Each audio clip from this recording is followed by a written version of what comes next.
welcome back to our first ever Revision virtual conference. I'm your MC, Haley Wooden, reporter at Business in Vancouver and editor of BIV Magazine. It really has been my pleasure to now be a four-time MC of this wonderful event. We have another fantastic lineup of presentations and workshops prepared for you today, all focused around our theme of marketing through a pandemic and beyond. We hope that so far our speakers have challenged your thinking, inspired you, educated you, and ultimately are helping you navigate this evolving marketing landscape. We hope that continues today. Now, at the end of our sessions today, we will have another networking opportunity. Today will be a happy hour event on Remo, the platform we were using yesterday. Yes, you will need to bring your own drink. Unfortunately, we haven't quite figured out how to get you drinks virtually. You can also continue to connect with us and get social using our hashtag BCAMAvision. A few housekeeping items before I introduce our first keynote presentation of the day. I'll point out again the tabs on the top of your screen if you're joining us on the Hay Summit platform. The important ones to note: contact us. This is where you can go to get assistance navigating any platform we're using or for assistance with any technical issues. Also, make sure you visit our virtual grab bag tab before the end of the conference. That's where you're going to go to get goodies and gifts from our presenters and partners before the conference ends. A reminder that each session you join today requires a unique link. You'll need to return to the main schedule page after each session to click on the appropriate link so you can join us for the next session in your day. We also encourage you to submit questions to our speakers throughout the day. You can do that either through the Q&A chat function, which will open up at the end of a speaker's presentation. You can also submit questions through the regular chat function at the bottom of the screen. We will have our volunteers, me too, will be looking at that throughout the course of any presentation, so we'll make sure we get to your questions, whether they're submitted on the Q&A function or on the regular chat function. We would love to hear your feedback on what you thought of our first ever virtual conference. You will notice either through chat, on Remo, or by email at the end of the day, you'll get a link to a survey from Insights West, which is one of our annual partners at BCAMA. We're thankful for their support. If you fill it out, you are entered to win a $100 Amazon gift card, or a chance to win that gift card. We'd sincerely love to hear your feedback on what you thought of the last 2 days. Now, another reminder, most of the content from our conference this week will be recorded and available for 30 days post-event. It will be accessible on the Hay Summit platform, which is what we're using. Now, without further ado, please allow me to introduce our first keynote, Michael Hainsworth, who will be speaking on how this Black Swan event is not an ugly duckling. If you recognize Michael Hainsworth, it might be from his 18 years spent at Canada's Business News Network. As senior anchor, he interviewed more than 16,000 guests and shared the day's most important financial and technology stories in understandable and engaging reports for 2.2 million viewers on the network and the CTV Evening News nationwide. He previously spent 11 years in radio and played a central role in 680 News, reaching a milestone of 1 million listeners. He also co-created the world's first weekly television show dedicated to mobile technology and its impact on society, called App Central, seen by more than 1 million viewers in Canada, Europe, and Australia. Michael is also the executive producer and editor-in-chief of Futurist, a documentary series and publication about the impact technology today will have on society in the future. He's the co-host of one of Canada's most popular podcasts, Geeks and Beats, with radio legend Alan Cross, now in its 6th season. Please join me in welcoming Michael Hainsworth. Haley, thank you very much. It's a fascinating, detailed analysis of my life over the last little while. So I'll tell you just a little bit about myself as we move along here, but ultimately this isn't really about me. This is really about what's going to be happening next. So with that in mind, let's look at how this black swan is not an ugly duckling. I myself spent 20 years in cable news, as you've heard, talking about some complex financial and technical ideas and turning them into something that people could understand at CTV News and at BNN. Really at CTV, mostly to ensure that I kept somebody waiting for the sports guy. They weren't interested in me, they were interested in sports. So you really had to keep people hooked with the money news of the day and the tech news of the day. I walked away from that anchor chair at the Business News Network to reinvent myself. And one of the projects I launched, as Haley mentioned after leaving, was Futurismic. It's a portmanteau of future and algorithm, because I believe that the future is algorithmic. Futurismic is about the technologies we're developing today and ultimately what it means for tomorrow. For example, we all jumped on the Facebook bandwagon in 2007, but it took more than a decade for us to realize just how dangerous social media could be. With that in mind, I believe there are three transformational technologies that I really want to share with you today, because I believe that they're going to change our lives forever, and that COVID-19 is not going to slow that down. So looking at those three technologies, artificial intelligence, augmented reality, and 5G wireless. We'll get into how these technologies interact and build the future as today progresses. But the near-term question is, how will COVID-19 change our lives forever? That's what I was asked to come and talk a little bit about today. And the fact that COVID-19 is a Black Swan event. The term Black Swan is important because it's a metaphor. Today, a black swan is considered something that we couldn't predict or is very rare, like the black swan itself.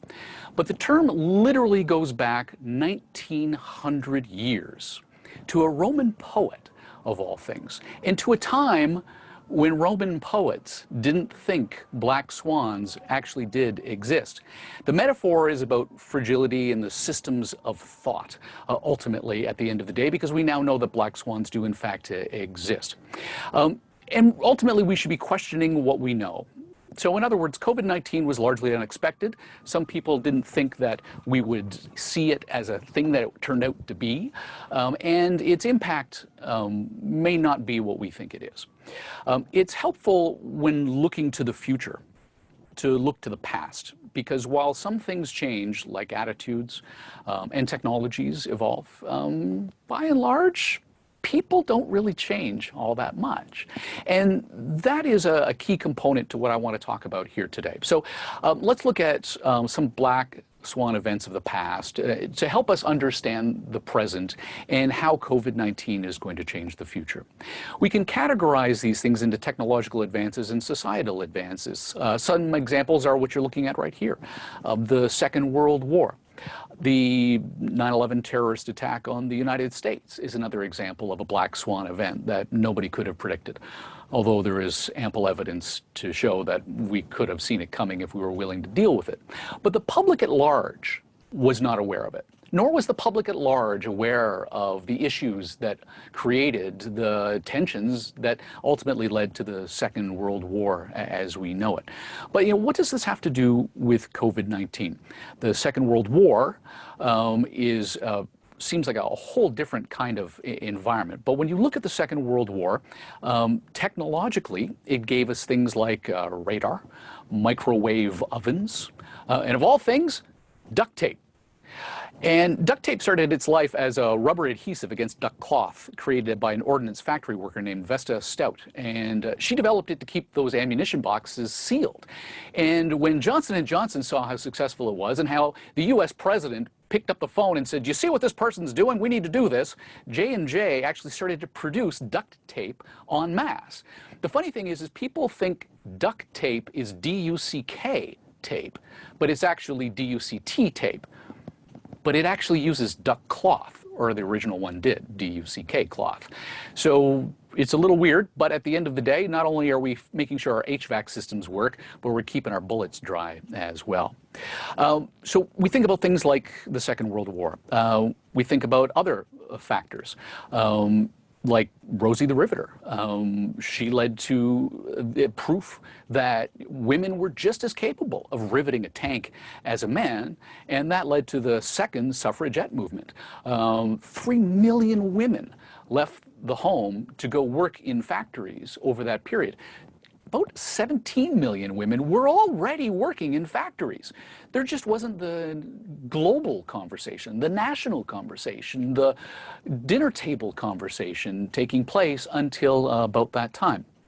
And ultimately it led to the Equal Rights Amendment in the United States that unfortunately we're having to rally around all over again. Socially, during the Second World War, families were required to ration supplies of everything from flour and sugar to heating oil. We sacrificed what we ate. We sacrificed warming our homes. Scrap drives were very common. People put the greater good ahead of themselves. Today, your mileage may vary. But having said that, like today, back then we had to shame people into doing the right thing as well, as you saw with the no hoarding. Now, the 9/11 terrorist attacks, for example, on the United States, this was a Black Swan event that led to some technical advances that not everyone is happy with. DNA testing, data mining, facial recognition technology. In the last 20 years or so, just facial recognition has advanced to the point where a photo of your face taken at a protest will be cross-referenced with your social media profile, giving the police an inventory of who everyone who was at the protest, what their views are, and who else they might know that might feel the same way as you. And that sounds a little like Nazi Germany. Sounds a little like Orwell's 1984 and Nazi Germany had a baby and called it 2020. The technology I'm talking about is called Clearview AI, and it's actively being used by both police forces and the corporate world. It's led to calls for banning facial recognition by Amazon, IBM, and Microsoft. But this is a technology that exists today, largely because of that 9/11 attack in 2001. Now, socially, 9/11 helped drive a greater understanding of the Muslim faith versus extremism. Now, at the time, it also helped renew our faith in police and other first responders as well. Even ancient technologies were resurrected by ingenious citizens who just wanted to help. For example, 500 amateur radio operators established communications networks to help in the rescue and cleanup efforts. We're talking CB radios like it was 1975. People came together with this ancient technology that most of us had long forgotten about in an effort to work together. And then, of course, we have this third Black Swan event that we're talking about today as COVID-19 or SARS-CoV-2 as identified in 2019. Technologically, it brought us the scourge of Zoom conference calls with work from home. Tracking and tracing smartphone apps and contactless payments. We'll talk about that in a moment, as well as, all of these types of things. Socially, it brought us the scourge of Zoom conference calls, work from home. Support programs, though, for frontline workers, as well as contactless interactions. And we're going to talk about that, too. But between all of these events, there are three commonalities that we can find among them. Sacrifice, the unity of people coming together, and, of course, conspiracy nut jobs as well. So what can we extrapolate from the present about the future? Among these three Black Swan-like events, there are three commonalities: that greater self-reliance, prioritization of interconnections, and greater control. How do these commonalities change the future? How does artificial intelligence, augmented reality, and 5G wireless fit into this picture? And what does it mean for society? Artificial intelligence, at this point in the game, very artificial, not very intelligent. Today we have what's better known as machine learning. Pattern recognition is one of the reasons that human beings made it to the top of the food chain. Machine learning relies on big data sets to look for patterns, something that our brains are naturally picking up everywhere we go and every time we open our eyes. computers have to be taught these things. They can't just look around. We have to feed them the data necessary for them to understand the world in which they live. I had a chance to spend the day with the godfather of AI at MIT in Boston, Sandy Pentland. He's devoted his life to this technology because we're actually technically in the third wave of AI when you realize it.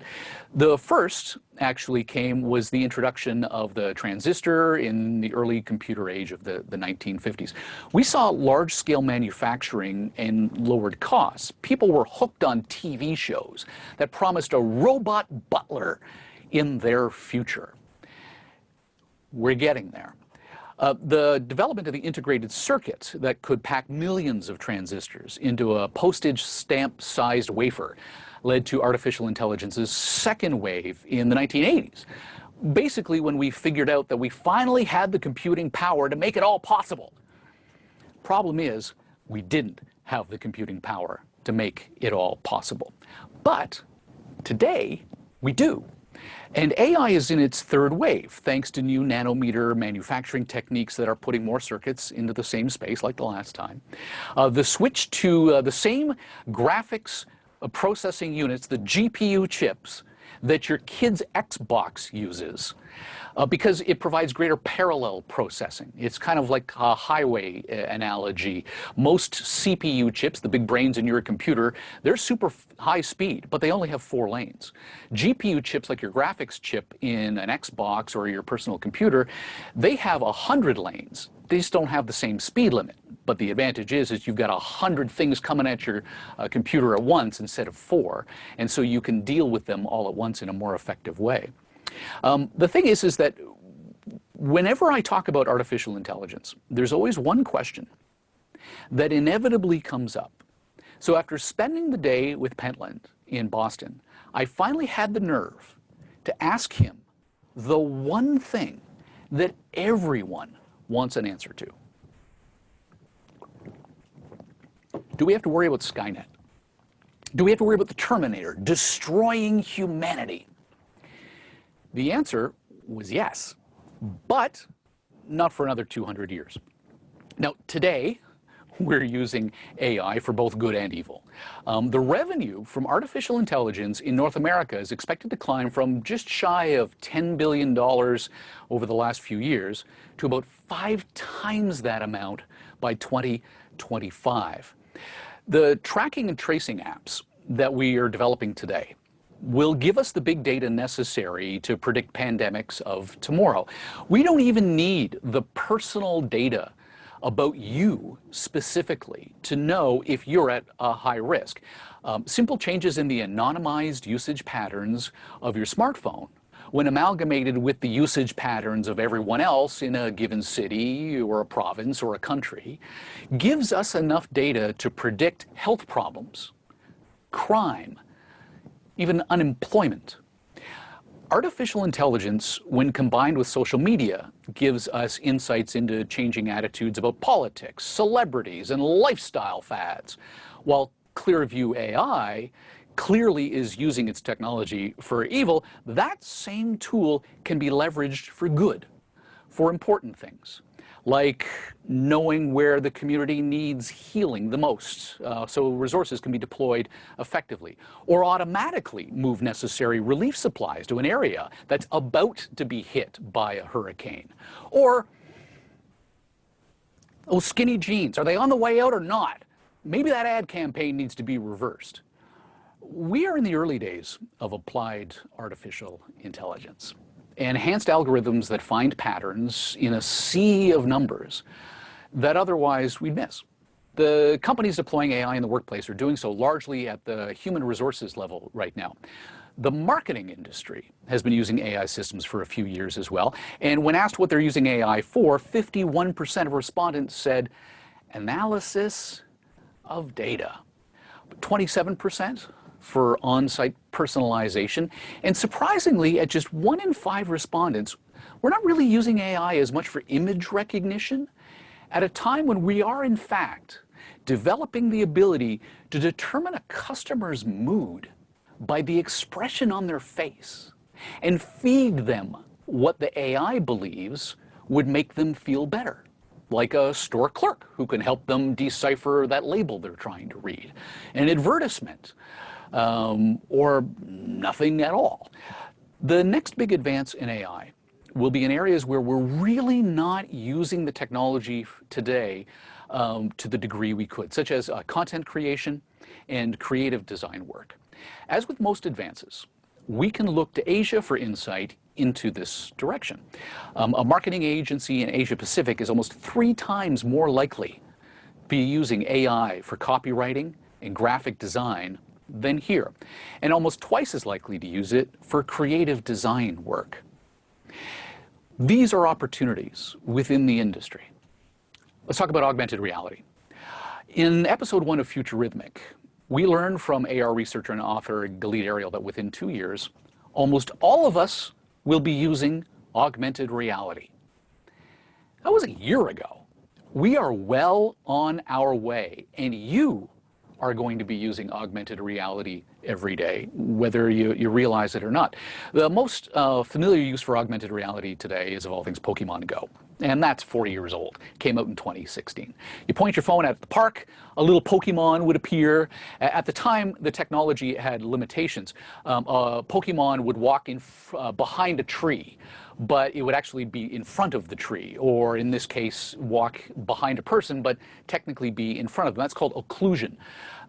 That problem in technology has now been solved. So something over the course of 4 years where computers couldn't figure out what was real and what wasn't, they've been able to deal with that already. AR's most common use, however, is going to be wayfinding. You're using it already, most likely. Getting from point A to point B is going to become increasingly easy to do. And for the time, as this graphic suggests, it's going to be mobile. Mobile will be the primary driver for augmented reality, but not for long. It is predicted, though, that the number of mobile augmented reality users worldwide would rise from 1.7 billion today to about 2.4 billion within the next 3 years. Our smartphones are becoming faster. The cameras are getting better at detecting distances. Samsung is talking about putting a phone out on the market that doesn't have 1 camera, 2 cameras, 3, but has 8 cameras so that it can figure out the entire environment it's in all 360 degrees. As a matter of fact, Samsung in 2014, Apple rather, is working on eyeglasses for augmented reality, and they're due out in 2022. But even this may prove to be old technology because Samsung, while Apple was busy working on AR glasses with a 2022 release date, back in 2014, Samsung had patented augmented reality contact lenses. Now, this is reportedly what it looks like.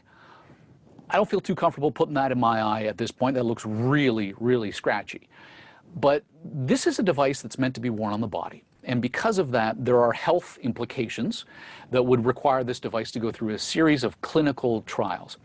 Clinical trials are generally broken down into 3 stages. The first stage is to determine that the technology or drug won't actually kill people. The second stage, stage 2 clinical trials, just how effective the drug or the device is. And then the third phase is the one that expands that research out into a large enough base to confirm that we won't kill anyone, and that this thing we're testing actually really does what it's supposed to do.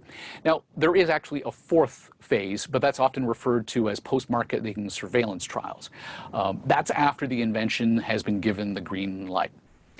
Just getting to this phase can take an average 7 years. And that's under best case scenarios, which means it's possible Samsung will be able to beam images directly into your eyeballs within the next 2 years.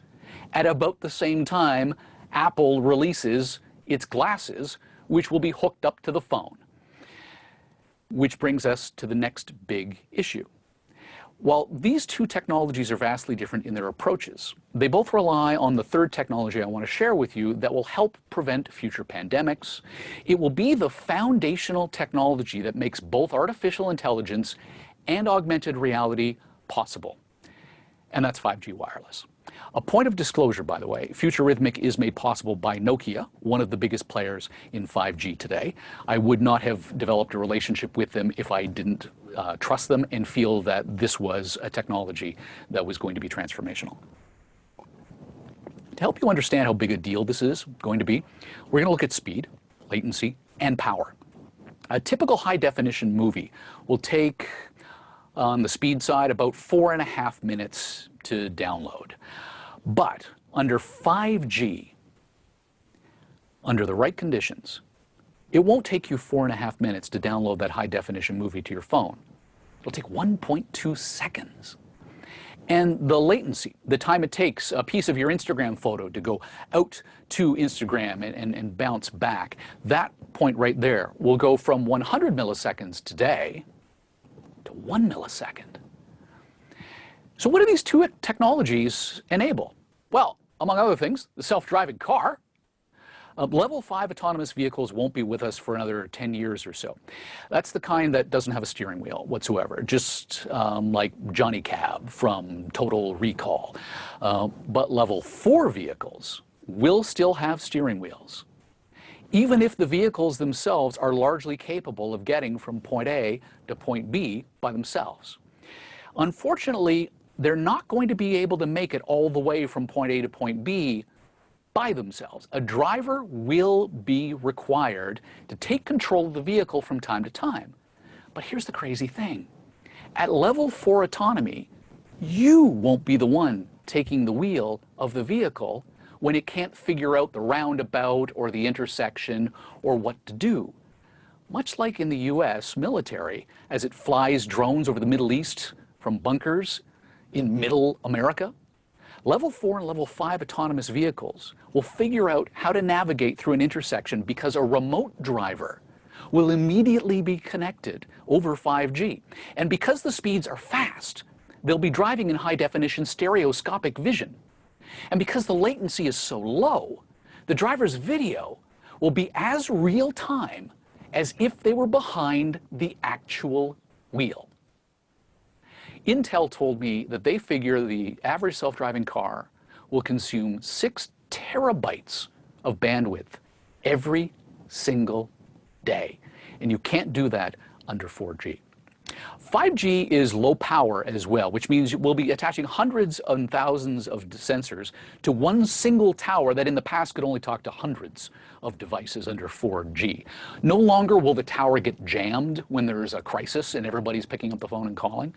We'll be able to quantify every aspect of our world, from pedestrian traffic flow to emotion recognition cameras that I mentioned that would alert a store clerk that a customer appears confused and in need of help. And the batteries required for those sensors will last so long because those sensors are so low power. We won't be replacing the batteries in the sensors because the batteries die. We'll be replacing the sensors themselves because they become obsolete before the battery runs out. And that's all with new technology that's coming along. By next year, 8% of Canadians will be connected to 5G. By 2025, almost half of the smartphones on our streets will be capable of these new advances. And these new advances are necessary if artificial intelligence and augmented reality are to become part of our daily reality. 5G's low latency and high speed will bring us the advances that all of us will use, but almost none of us will know about. It's called the edge cloud. Your AR glasses won't be doing the heavy lifting of figuring out the name of that person you're talking to and have it pop up in your field of view, superimpose an advertisement on a wall somewhere, or as we see here with Black Mirror from Netflix, the ability to block out your crazy ex as they cross your path, and that they wouldn't be able to see you. How crazy is that thought? These are the technologies that AR makes possible. And all of that computing will take place in the cloud. The only way to get the incoming information to the cloud and back fast enough is through 5G wireless. So we looked at these past Black Swan events, the Second World War, September 11th, and most recently COVID-19. And we can extrapolate the future from the past by doing exactly what artificial intelligence does. Look for patterns. So, what's the connection with these Black Swan events? These three things. The control over the environment. We saw it in the Second World War with Rosie the Riveter, 9/11 with facial recognition, and COVID-19 with track and trace. Survival of the fittest. Those who can adapt survive. We saw with our willingness to turn car tires into tank treads in the 40s, increased security at airports in 9/11, and restaurants that offer curbside pickup for us during quarantine. And third, the prioritization of interaction. We have been making decisions about culling the herd. We all have that crazy friend, Chad, who insists COVID-19 is the result of 5G, or that Karen who's railing against her freedom to go out without a mask. We're kicking Chad and Karen to the curb. We don't want these people in our lives anymore. And we're frequenting restaurants that go the extra mile for us. We're deciding who and what is important, and who and what isn't important. So again, to rephrase, between all of these three events, there are three commonalities: personal sacrifice, people coming together, and conspiracy nut jobs. As marketers, this is important intel when it comes to determining how you communicate with consumers and your clients over the medium and long term. And before I turn it over to the Q&A, I want to show you some near-term forecasts to help you through the next 6 to 12 months, because you're going to want to batten down the hatches at the end of the day. When Canadians were asked how will the economy change in the next 6 months, more than 2 out of 3 of us believe it will be weaker at the end of the year. 1 in 3 say they're already worse off than they were a year ago. The majority of Canadians are worried there will be a long-term impact of the pandemic on our quality of life. 69% believe the economy will be weaker in the next 6 months. 1 in 3 of us feel that our personal finances are worse off. But a majority of us do also say that the future for Canada after the pandemic is bright. Valuable intel about the mindset of the target demographic. More than half of us are optimistic. 2/3 of us are worried about the quality of our lives. And more than half of us believe we will see a common purpose in our lives, in improving our lives. So while it's going to be rough over the course of the next year, Canadians are confident we'll come out of COVID-19 for the better. This black swan is not an ugly duckling. It's an opportunity. Thank you. Suppose we can now open it up if anybody's got any questions. I saw a few things pop up over the course there, and we've got Haley back to help us with that. I'm back, Michael. Thanks so much for the insightful presentation. Really relieved to hear we have about 200 years before that doomsday AI scenario. I have to tell you, I said to him at the end of the day, because I spent all day with this really brilliant mind from MIT. I said, I feel really embarrassed to ask you this. I'm sure you get asked it all the time. And I knew if I asked it as the first question, not the last question, that this would not be a good day, that you would look at me and go, what an idiot. So I got to ask you this question anyway. So I'm glad I did. And I'm also relieved, as you are, that it's something that we don't have to worry about for another 200 years. Exactly. But at the same time, you mentioned some very amazing technologies coming in the short term from companies like Samsung, Nokia. It's pretty amazing how our world is set to change even in a year or a couple years. Indeed. Now we have some questions rolling in. The first one from Melissa Wong. Which brands do you think are going to do a good job of leveraging the technologies you've been talking about? The brands that will do the good job of leveraging the technologies that we talked about, augmented reality, artificial intelligence, 5G, are the brands that already have a corporate culture of innovation. Companies that are willing to take risks are the ones that are going to be on that leading edge. They're not going to make all of the right moves. They're going to learn, however, a lot from the mistakes that they will make with those technologies. So when we think about the kinds of companies that do well in that innovation environment, we unfortunately have to exclude all of those companies that are actually actively involved in that world of AI, AR, and 5G. So we can't talk about Apple because they're making those products. We can't talk about Amazon because they're building the AI systems today that we will use for the next 50 years.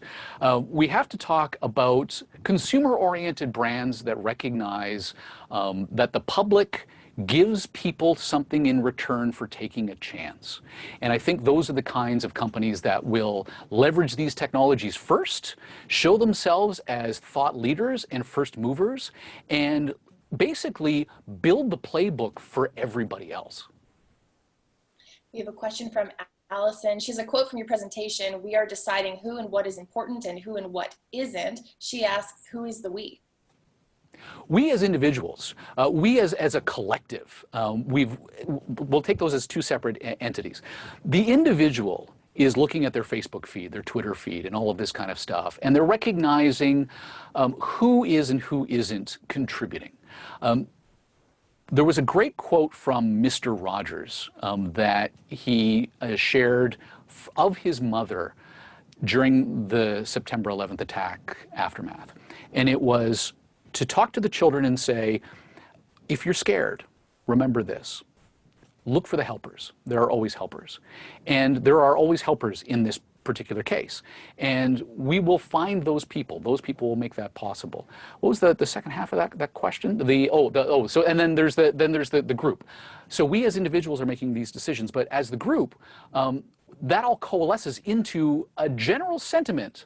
And it's my belief that over the coming few years, as we get rid of Chad, as we get rid of Karen from our personal lives, we're also going to do that in our professional lives, in our corporate lives, and in our political lives. And I believe that particularly this presidential election with Donald Trump coming up is going to be an excellent litmus test for the world's general belief that we need to cut the bullshit. James asks, how far away are we from the Minority Report type of advertising? For example, billboards, call your name as you walk by. Yes. I wanted to put a clip from that in. The scene you're referring to, if you're not familiar with Minority Report, is the central character that Tom Cruise plays has been accused of a crime he did not commit by a technology that is flawless, that always is correct, except he's been set up. Spoiler alert. The problem is that because eye recognition, because your eyeball is as unique as your fingerprint, the film uses eyeball recognition at a distance to recognize Tom Cruise. Now, that, back when the film came out, I think it was 2003, was a huge leap at the time, before we had facial recognition to the degree that we do today. And the experience was literally, putting your eyeball up to a machine to read your eye for clearance, Mission Impossible type stuff. So that kind of technology is not conducive to distance. So we're not going to be walking through a mall and have little scanners scanning your eyeballs as Tom Cruise did. And actually that character had to go to an eyeball salesman to remove his eyeballs and get somebody else's eyeballs in so that he wouldn't be detected as Tom Cruise. Facial recognition will do that. And it's happening already. Facial recognition is being used positively and negatively. It's being used to create the social credit program in China. Police officers can stand on a corner with goggles on and get the name of every single person who passes by them and get their social credit score. And if they are a criminal, they can chase them down. These are the types of technologies that already exist. In the Western world, we have a bit of a different scenario. In the Western world, we recognize the danger of facial recognition for false positives, and that you look a lot like someone, but you're not that person, and that could do tremendous damage to your life. And when we saw the Americans with their drones over the Black Lives Matter protests, scanning the crowd, getting a complete inventory of everyone who participated, that led to an absolute massive backlash by the majors in artificial intelligence and facial recognition, IBM, Microsoft, and Amazon. So I am optimistic that you will walk down the street at some point, and yes, you will get personalized advertisements. However, what needs to happen between now and then is an understanding about anonymity and about your individual privacy rights and the ability to opt out of that kind of technology. It's likely that a billboard won't change to suit you, like in the movie, where it kept going, so Tom, what did you think of those Gap jeans you bought? How do you feel about the day today? That's not going to happen in a public sphere. That'll happen in augmented reality, where the Pepsi billboard can be replaced with a Coca-Cola billboard if Coca-Cola and I have an understanding that I'm okay with that. That's how that's going to play out. Allison asking another question with a couple of upvotes. Can you recommend resources or sources to stay up to date on the good and bad through the development of AI and AR? Well, outside of futurist.com, yes, there are a whole host of sources for this. I prefer to go to the source, which is the MIT Technology Review, as one example. Now, you may not be keen on reading the MIT Technology Review. The mainstream media outlets that do a very good job of taking a lot of these technologies and making them understandable are doing very well in this department, such as Forbes. Forbes is an excellent example. So when you look at some of those top-tier organizations, Forbes, TechCrunch, Crunchbase, if you're in the startup space, these are the types of the types of media outlets that can help you. But I really like to go, if you are at all geekily inclined as I am. I don't have a science degree, but I'll read the MIT Technology Review because they do a very good job of making these types of technologies understandable to everyone else who works at MIT, but not in that department. Melissa asks, how do you think companies can address both the optimistic and pessimistic feelings about COVID-19? Well, I'm not the marketer in this event, so I'm not necessarily the best person to talk to on that front from a professional and experience standpoint. But from a personal standpoint, when a company comes to me with an emotion, I want to ensure that that emotion is authentic. When that emotion is not authentic, I tune out, I turn away, I turn off. So the pessimistic and the optimistic, these are two things that go hand in hand with COVID-19 as we try to talk to the public at large. And what my preference would be is that any given company acknowledge that I'm hurting right now. I'm stressed as all hell. I don't know what the future holds. However, you as your company talking to me can reassure me that we're getting through this, the world will change, but it will change for the better, and here's how I as the company will make that possible and how you as the consumer can participate in that making of a better place for the world. I think that fits really well with comments we've heard from all of our presenters, the importance of authenticity and empathy in marketing, never more true than now, I think. Melissa asks, do you think the creative ideas from movies impacts the innovation we see in the real world? As a matter of fact, we expressly address that on Futurist. The documentary platform that I launched went down to Burbank, California, and interviewed Cory Doctorow, the science fiction author. His most recent book has a great short story about how this woman has a toaster that only works if the toaster acknowledges the technology, that the bread is valid, that the bread is approved bread for the toaster. And she hacks her toaster so that she can use any bread she wants. And the police come down on her like a ton of bricks. So we went to talk to Cory about how science fiction informs the future.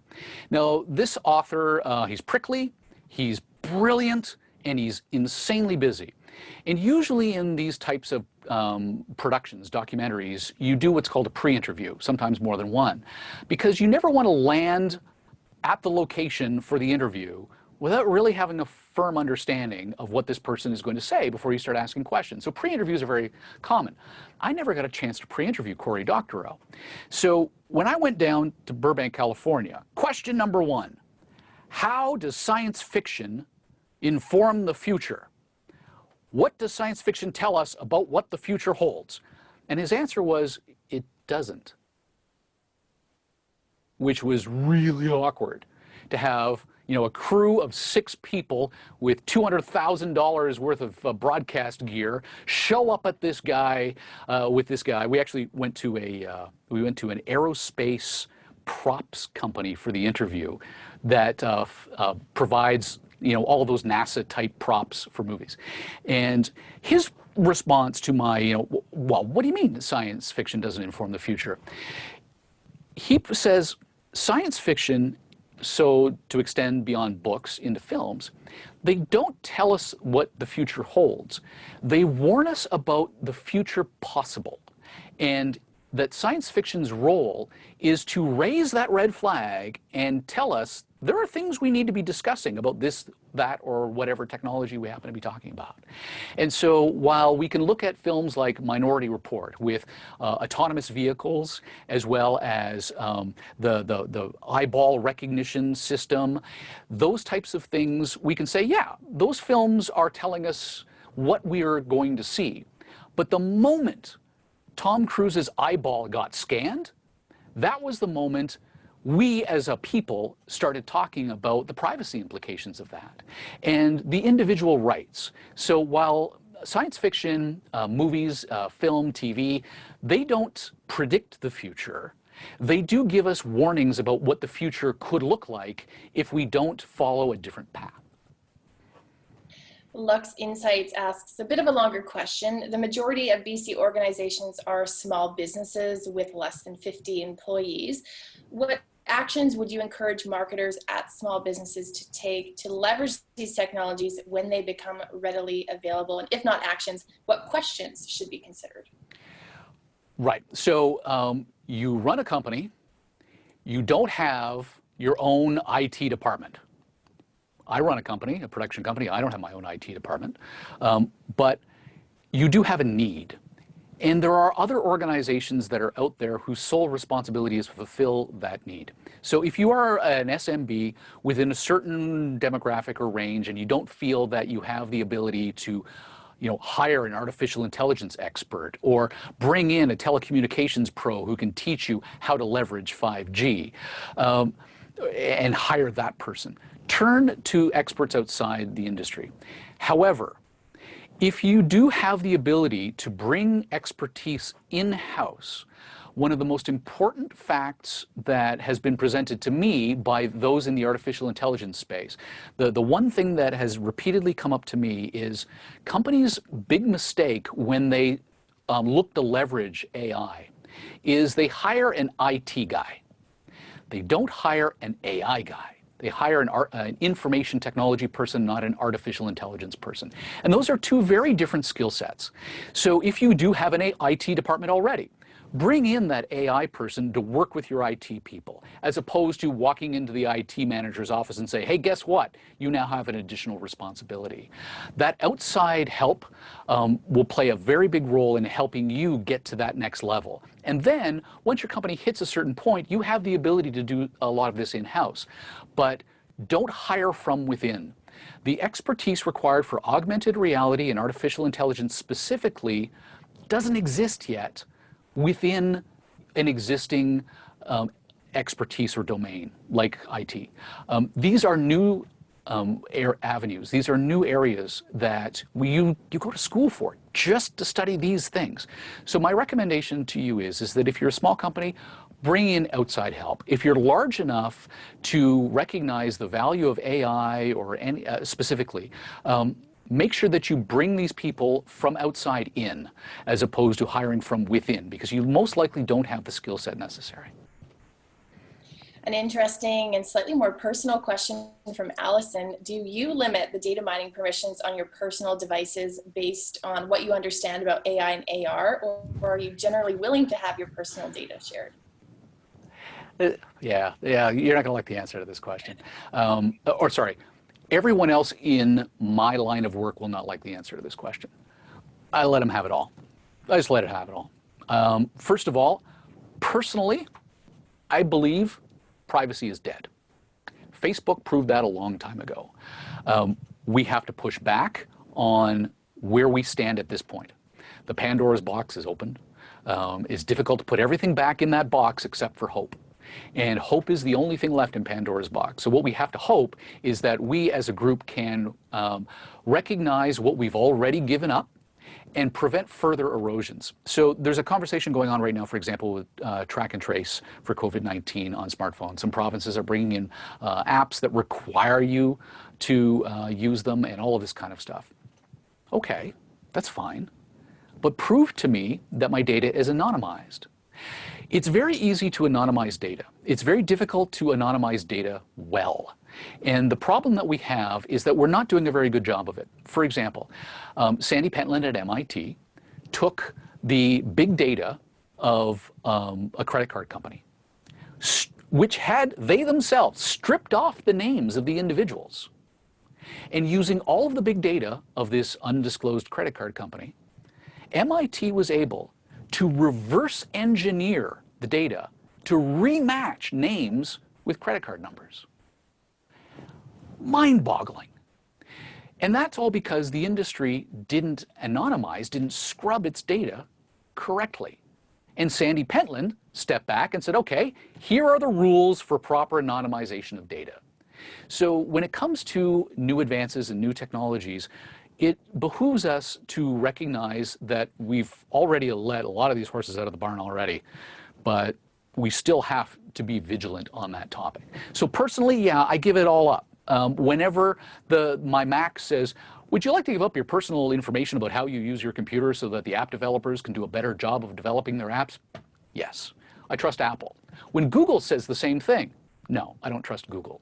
But by and large, all these people have my information already. All I can do is prevent giving them more and new information when new technologies arise. Stephanie would like to know, what is the accuracy of facial recognition? For black people, not very good at all. And that is one of the biggest reasons why IBM, Amazon, and Microsoft all came out and said, listen, we don't think that this technology should be researched and advanced because it has a high risk of misuse.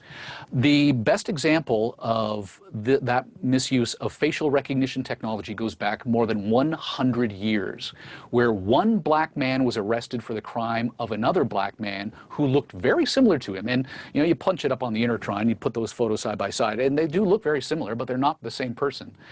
It helped play a role in fingerprint identification as a key technology that evolved. But the overall facial recognition on, for example, my phone, it's 100%. The only time it doesn't get it right is when I'm wearing my N95 mask or I'm not wearing wraparound sunglasses. But broadly speaking, in forum where you've got a risk of police setting up a pole with a camera on it and keeping an eye on everybody who goes through. My understanding is that the accuracy rate is something in the neighborhood of 87%, which means there's still an awful lot of false positives, and I wouldn't want to be one of them. Inder asks, how do you think the evolutions in technology we're seeing will affect the marketing landscape in the next decade? You folks are about to enter a brave new world with these technologies. Augmented reality is particularly going to be a fascinating technology for you guys to get into.